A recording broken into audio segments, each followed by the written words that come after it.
साल 1930 इंग्लैंड की ओर जाता हुआ एक समुद्री जहाज और उसकी डेक पे खड़ा एक 19 साल का लड़का सुब्रमण्यन चंद्रशेखर।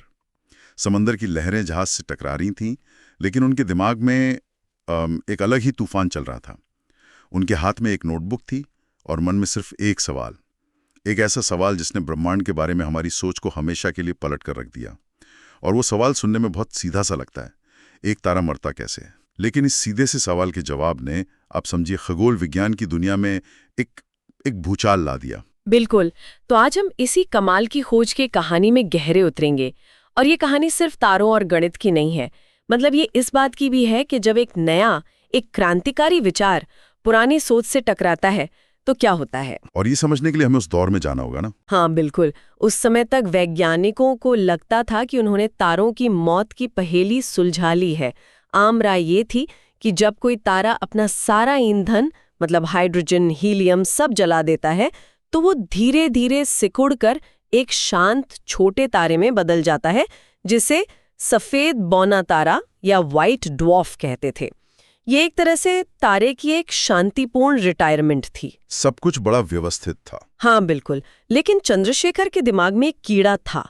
वो सोच रहे थे, क्या हर तारा, चाहे वो हमारे सूरज से 10 गुना या 50 गुना ही भारी क्यों ना हो, क्या हर तारा इसी तरह शांति से मरता है? यहीं से सब कुछ शुरू हुआ। ठीक है, तो कहानी की शुरुआत होती है एक जहाज पर। अक्टूबर 1930 हिंद महासागर के बीचों बीच चंद्रशेखर अपनी नोटबुक में कुछ हिसाब किताब कर रहे थे। पर ये कोई आम गणित नहीं था ना। नहीं, बिल्कुल नहीं।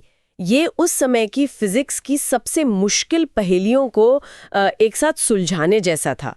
आप सोचिए, एक तरफ थी क्वांटम मैकेनिक्स जो परमाणुओं की अजीब दुनिया के नियम बताती है, दूसरी तरफ था आइंस्टाइन का स्पेशल रिलेटिविटी का सिद्धांत, जो बताता है कि जब चीजें प्रकाश की गति के करीब पहुंचती हैं तो क्या होता है। सही बात। और इन दोनों को वो एक तारे के अंदर के भयानक दबाव और गुरुत्वाकर्षण के साथ जोड़ रहे थे।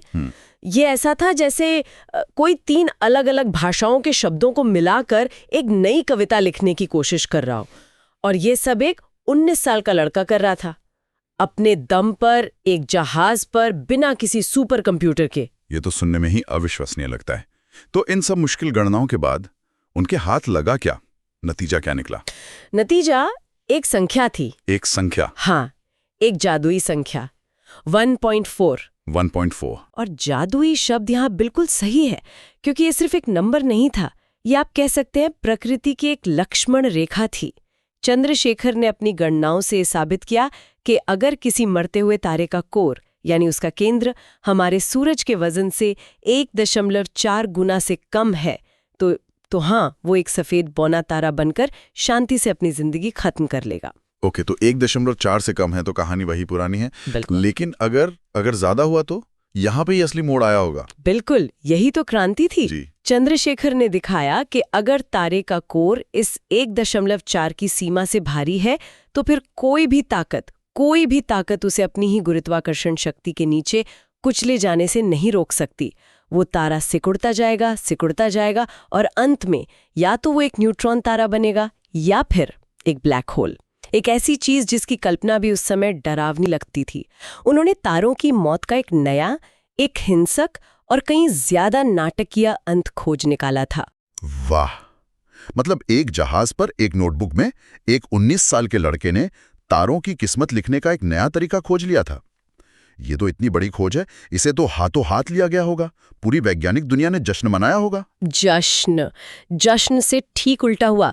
जब चंद्रशेखर इंग्लैंड पहुंचे और उन्होंने अपनी यह खोज रॉयल एस्ट्रोनॉमिकल सोसाइटी की एक बैठक में दुनिया के सामने रखी तो उनका स्वागत नहीं बल्कि जबरदस्त विरोध हुआ।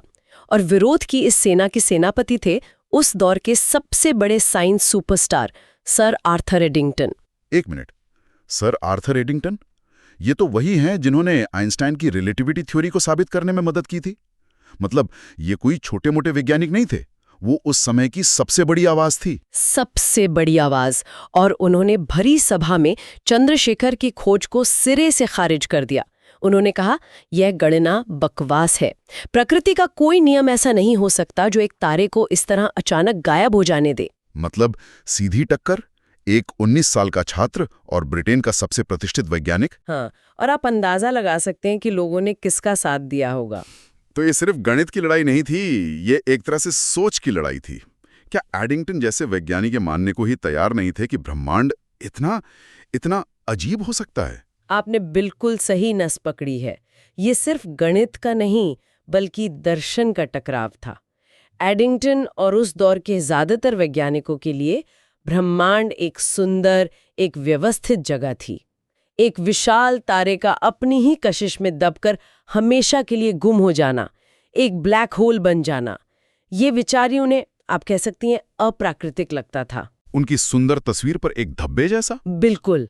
इसलिए गणित चाहे कुछ भी कह रहा हो, उनका दिल उसे मानने को तैयार नहीं था। इससे पता चलता है कि कभी-कभी सबसे बड़े वैज्ञानिक भी अपनी बनी बनाई धारणाओं के कैदी हो सकते हैं। और इसका नतीजा क्या हुआ? जाहिर है सबने एडिंगटन की ही बात मानी होगी। बिल्कुल। लगभग पूरी वैज्ञानिक बिरादरी एडिंगटन के साथ खड़ी हो गई। लोगों ने चंद्रशेखर का मजाक उड़ाया, उनके व्याख्यानों में पीछे बैठकर लोग हंसते थे। बड़ी बड़ी वैज्ञानिक पत्रिकाओं ने उनके शोध पत्र छपने से मना कर दिया। सोचिए, एक ऐसी खोज जो ब्रह्मांड के सबसे बड़े रहस्यों में से एक को सुलझा रही थी, उसे जन्म के साथ ही दफनाने की पूरी कोशिश की गई। दशकों तक अपनी ही फील्ड के लोगों से मजाक का पात्र बनना, ये किसी भी इंसान को तोड़ने के लिए काफी है। उन्होंने इस अकेलेपन का सामना कैसे किया? ये 1-2 साल की बात तो थी नहीं, ये दशकों तक चला। और यहीं पर चंद्रशेखर के किरदार की असली ताकत सामने आती है। इतना अपमान, इतना विरोध झेलने के बाद कोई भी हिम्मत हार सकता है, अपने काम पर शक करने लग सकता है, लेकिन चंद्रशेखर ने ऐसा नहीं किया। उन्होंने एडिंगटन से बहस करने में अपनी ऊर्जा बर्बाद नहीं की। इसके बजाय उन्होंने अगले कई साल चुपचाप अपनी गणनाएं को बार-बार जांचने में लगा दिए। हर समीकरण को, हर सूत्र को। हाँ, हजारों बार परखा होगा, ये देखने के लिए कि कहीं सच में उनसे तो कोई गलती नहीं हो गई। और क्या उन्हें कोई गलती मिली? एक भी नहीं। हर बार नतीजा वही आता था, 1.4 सौर्य द्रव्यमान। उनका अपने गणित पर विश्वास अटूट था। उनकी एक बहुत मशहूर बात है जो उनके पूरे नजरिए को बयान करती है। प्रकृति वही करती है जो गणित कहता है। मतलब अगर गणित कुछ कह रहा है तो वो सच होना ही चाहिए, चाहे हमें कितना भी अजीब क्यों ना लगे। वही तो, ये तर्क और सबूत पर आधारित विज्ञान की आत्मा का सबसे बड़ा उदाहरण है। उन्होंने दुनिया की राय के ऊपर गणित के सत्य को चुना और फिर इंतजार करने लगे। तो क्या ये कहानी यहीं खत्म हो गई या समय ने करवट ली? समय ने करवट ली और विज्ञान ने भी। 1930 के दशक के बाद 1950 और 60 के दशक आए। टेक्नोलॉजी ने जबरदस्त तरक्की की। नई बहुत शक्तिशाली दूरबीनें बनी, रेडियो टेलीस्कोप आए और खगोलविदों ने ब्रह्मांड को अब पहले से कहीं ज्यादा गहराई और सफाई से देखना शुरू कर दिया। और जो उन्होंने देखा उसने धीरे धीरे सब कुछ बदलना शुरू कर दिया। मतलब उन्हें ऐसे सबूत मिलने लगे जो चंद्रशेखर की बातों से मेल खाते थे। एक एक करके। पहले वैज्ञानिकों ने न्यूट्रॉन तारों को खोज निकाला। ये वही छोटे बेहद घने तारे थे जिनकी भविष्यवाणी चंद्रशेखर के काम ने की थी। ये पहला बड़ा सबूत था।